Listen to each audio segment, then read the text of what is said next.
కాశ్మీర్ కాల్పుల నేపథ్యంలో నరేంద్ర మోడీ ఒక రకంగా ఉగ్రవాదుల మీద ఉగ్ర రూపం అయితే దాలుస్తున్నారు.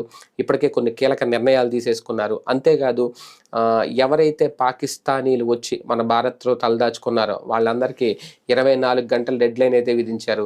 24 గంటల్లో వాళ్ళందరూ అంటే మరో 24 గంటలు మొత్తం ఇచ్చింది 48 గంటలు. ఒక 24 గంటలైతే గడిచిపోతుంది.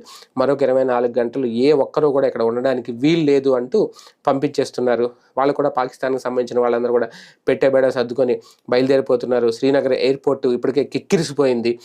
ఫ్లైట్లు కూడా ఖాళీ లేవట. వాళ్ళకి టికెట్లు కూడా దొరకట్లేదు. అమృత్సర్ అంతా కూడా ఈ వలసవాదులతో పాకిస్తాన్ నుంచి వచ్చిన వాళ్ళు ఎవరైతే ఉన్నారో వాళ్ళందరితో కిక్కిరిసిపోతుంది. వెళ్ళిపోతున్నారు తట్టబుట్ట సర్దుకొని. కాకపోతే ఒక్కసారి సామాన్యుల జోలికొస్తే ప్రధాని ఎలాంటి నిర్ణయం తీసుకుంటారు అనడానికి నిదర్శనం ఇది. మామూలుగా కాల్పులు జరుపుకోవడం వేరు, సైనికుల మధ్య కాల్పులు జరగడం వేరు, బోర్డర్‌లో కాల్పులు జరగడం వేరు.